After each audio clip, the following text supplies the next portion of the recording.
The appendix, a small, tube-like structure attached to the large intestine, exhibits notable variability in its dimensions.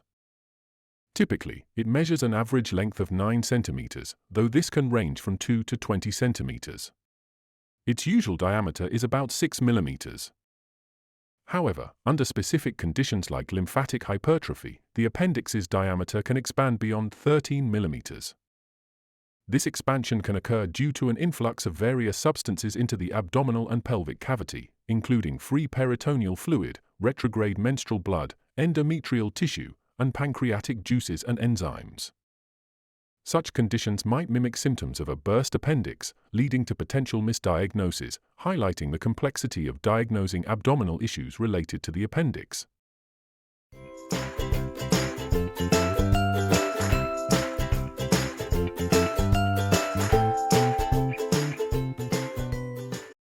People who believe humans evolved from an ape-like animal millions of years ago claim we have many useless organs. They say these organs once had a function in our evolutionary past, and that's why these leftover remnants can still be found in humans today.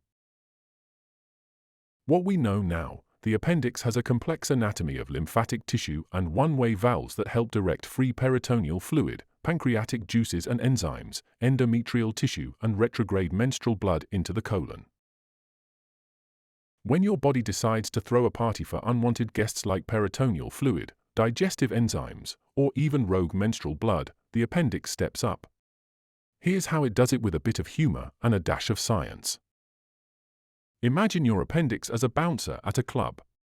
When it senses trouble, like leaked pancreatic juices or menstrual blood, it starts swelling up. This isn't just for show, it's actually increasing its surface area to get ready for some serious absorption action. Now, think of the appendix like a balloon animal artist at a kid's party. It can extend its length and change its position. Why? To get closer to the action. If there's a leak from the pancreas or some endometrial tissue floating around, the appendix moves like it's trying to catch the last slice of pizza at a buffet. With its newfound length and strategic position, it starts absorbing these fluids and substances. It's like having a sponge in your belly that's really good at soaking up spills, but instead of water, it's dealing with biological fluids. The appendix, often depicted in anatomical diagrams as having a fixed position, actually exhibits significant variability in its location within the abdominal cavity. Here's a brief overview. Typical position: the appendix is generally thought to be located in the lower right quadrant of the abdomen, near the junction of the small and large intestines. Variable locations, however, its position can vary widely. Pelvic: it can descend into the pelvic region. Subcecal: position below the cecum. Subileal: below the ilium. Postylial: behind the ilium. Praleal: in front of the ilium. Paracecal: beside the cecum. Retrocecal: behind the cecum, where it can extend towards the back of the abdominal cavity. This variability means the appendix can sweep around different parts of the abdominal and pelvic cavity, especially under conditions where there's an influx of substances like free peritoneal fluid, retrograde menstrual blood, endometrial tissue, or pancreatic juices and enzymes.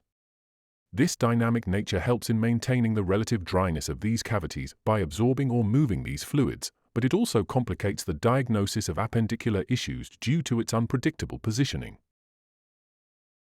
The appendix has long been considered a vestigial organ, thought to have no significant function. This perspective views the appendix as a simple, leftover structure from our evolutionary past, often referred to as a bacterial storehouse due to its role in harboring beneficial gut bacteria. However, modern understanding reveals that the appendix is far more complex and functional than previously believed. It is an organ of variable length, typically averaging 9 centimeters, but can range from 2 to 20 centimeters. Its diameter also varies, generally about 6 millimeters, but can expand to over 13 millimeters during conditions like lymphatic hypertrophy. Beyond its size, the appendix can be found in multiple positions within the abdominal and pelvic cavities, such as pelvic, subcecal, subileal, postylial, praleal, paracecal, and retrocecal. This variability in position allows the appendix to play a crucial role in maintaining the health of these cavities. Anatomically, the appendix is composed of lymphoid tissue and is equipped with one-way valves.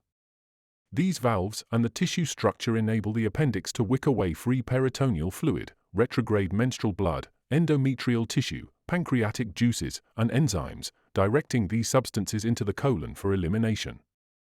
This function is particularly important in preventing the buildup of fluids and debris in the abdominal and pelvic cavities, thereby helping to maintain a dry and healthy environment. In summary, the appendix is not just a vestigial organ or a simple bacterial storehouse, it is a dynamic structure with significant roles in immune function, fluid regulation, and the elimination of potentially harmful substances from the body. The appendix is often cited as a rudimentary, useless organ, an evolutionary mistake, or perhaps even God's flaw in human design. But good news, everyone! The appendix, once considered a rudimentary, useless organ and an evolutionary mistake, has now found a newfound purpose as a storehouse for good bacteria. The appendix is a small, finger-shaped, tube-like structure in the lower right quadrant of the abdomen.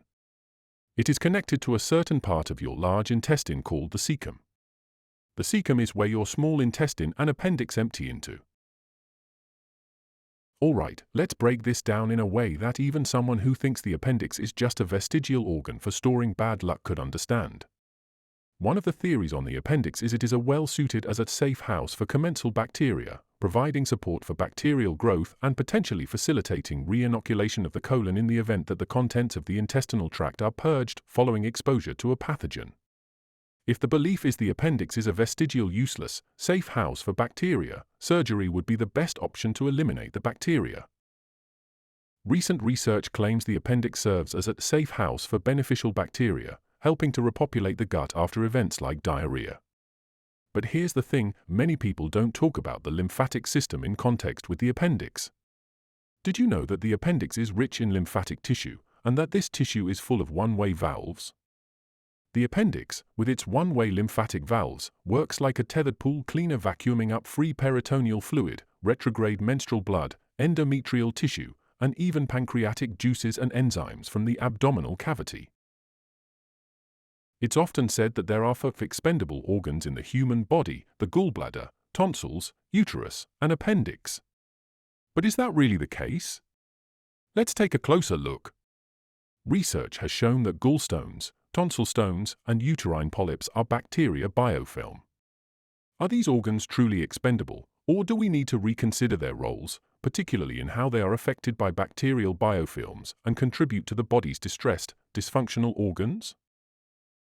In a book written by Alfred Sherwood Romer and Thomas S. Parsons, The Vertebrate Body in 1986, there's a quote that humorously or cynically remarks, its major importance would appear to be financial support of the surgical profession.